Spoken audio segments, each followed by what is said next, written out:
a Christmas song can teach you music theory. No, not just a Christmas song. We're going to dive into the song that has the guts, yes, the guts, to call itself the Christmas song. Yes, the chestnuts roasting on an open fire song, the Christmas song, can teach you all about music theory. So let's dive into it. There is a version that I've seen floating around on the internet called the music theory song, which is taking this song, the Christmas song, and explaining the music theory behind it. So I'm going to unpack this and explain it a little bit. The original idea and the lyrics were written by David Rakowski and friends, and additional lyrics are by Dave Swenson. And I'll have a link to this PDF in the description of this video. So right off the bat, we start off with octave. Well, that's an octave. You're going from C to C. Octave moving to the mediant. What is the mediant? Well, that's a great question. The mediant is the third note of any major scale. You see, we're in the key of C major because there's no sharps or flats in the key signature. So you're starting on C. That would be called your tonic, and that's your home note. So you got your octave. And then you're moving to the medians. Major sixth, that is an interval. And in music, we have these distances between the notes that we call intervals. And so this 1, 2, 3, 4, 5, 6 is a sixth. See, we start to count intervals. We count the note that we're on, the note that we're going to, and everything else in between. So 1, 2, 3, 4, 5, 6. An interval of a sixth can be kind of a challenge to sing because it's a little bit bigger. The way you can think about it is, my body lies over the ocean, or NBC. There you go. There's your six. So here's your major six, stepping down to do. Wait a minute. What's do? Do, a deer, a female deer. Yes, that song from The Sound of Music is actually talking about a way of understanding music called solfege. And do would be your tonic note or your home note in any scale. So we've so far talked about octaves, mediants, major sixth, and do. Ooh, wow. All right, well, let's move on. The next line we have major seconds. Ooh, wait, what is a major second? We can also call it a step. It's going from one note to the very next, up or down. So here you've got your major seconds being sung by a choir. Whoa, what is going on right there? That 3 up above those notes is called a triplet. And a triplet is 3 notes quickly fit in the space of 2 notes. So you see how there's 3 quarter notes where there would normally be 2. So there you go. Then we get to the fun part here. Chromatic alterations of the scale. Oh my goodness, what happened there? Oh, I played the wrong chord too, but the idea here. Ooh, what happened? Chromatic is where you're moving by half steps. And now we've moved it. So we're moving by chromatic notes, but we're also altering or changing the notes. So normally C major is C to C. Well, now there's not a G sharp in the key of C major. No, there's not a B flat or an A flat, which is also an enharmonic, by the way, because if you hear G sharp, A flat, it's the same sounding note, just written differently in music. Why is that? Well, sometimes it works well to have it come back as something different. So there you go. So we got our scale. And now we've got diatonic scale. Diatonic. There it is. It's just 5 notes going right down. D, just like the beginning again. Descending to the minor third. Ooh, something new here, because it's basically the same idea as the beginning, but right here, That is a minor third because a major third is going to sound like this.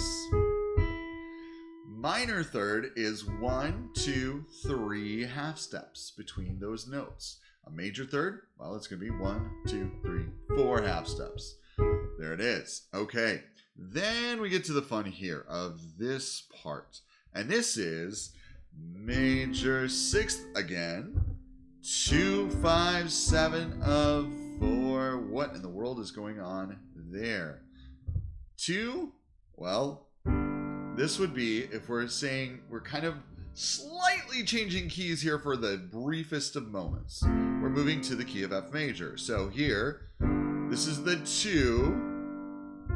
And then here's the 5, 7. And here's your, for a brief moment, it's like we're feeling like we're going to a new key. But then we, oh wait, we moved to the E7 chord? That's just kind of random and out of nowhere. But that's okay. Here we're back to our idea from before. Major seconds with their ears open wide will hear a pretty tritone tonight. Oh my goodness. What is this? A tritone. What in the world is that? Well, this is also called the devil's interval. Diabolus in musica is the Latin term used for the tritone. It's not usually used. This came out of the medieval times and the church saying that this was just very harsh sounding, right? Because, well, this would be your perfect fifth. It's a diminished fifth.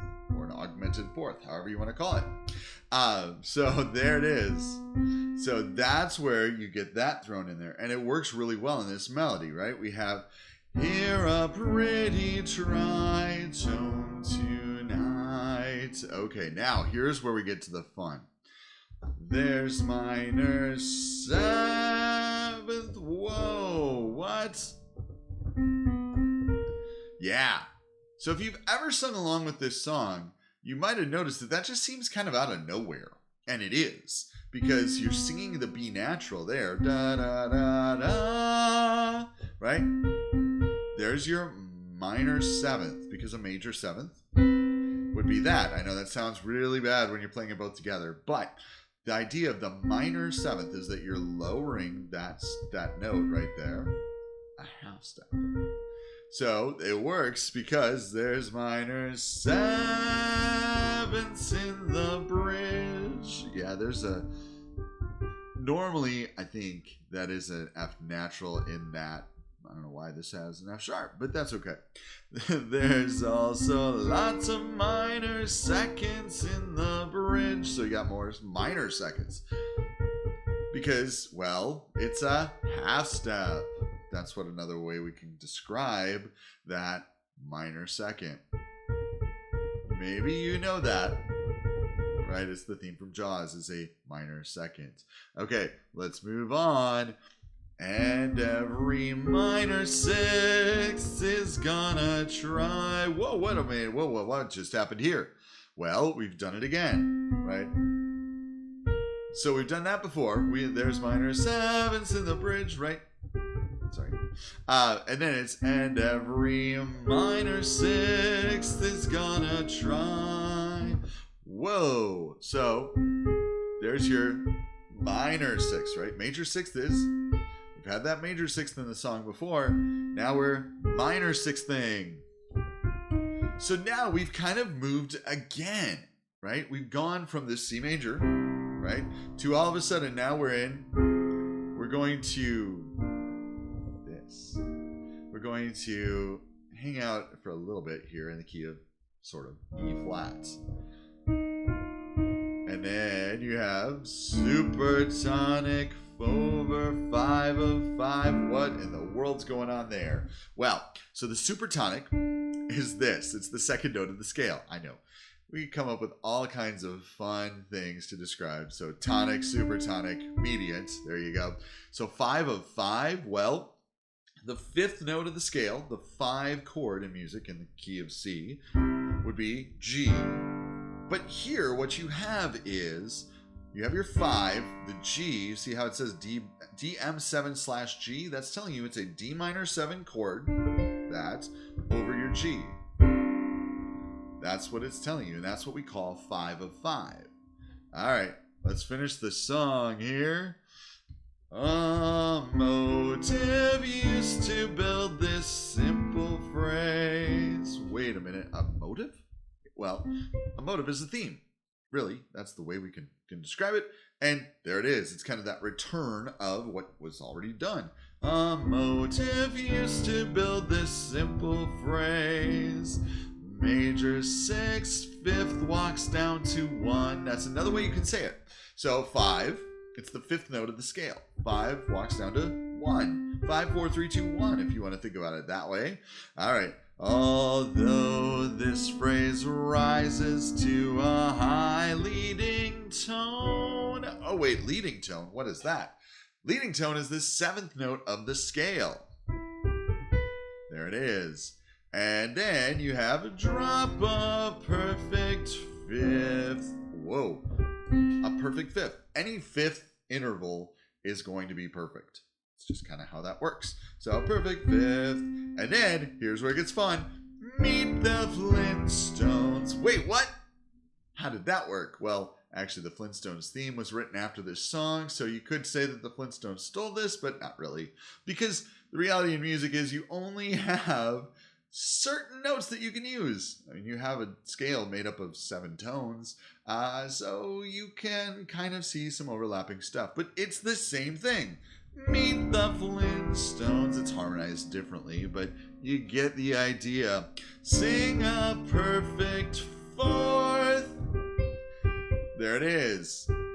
So perfect 4th going up, and then 2, 1. So 2, of course, is the 2nd note of the scale. So there you go. We have unpacked music theory with the Christmas song. I hope this has been insightful and helpful for you. Check out more Christmas videos coming up in the month of December.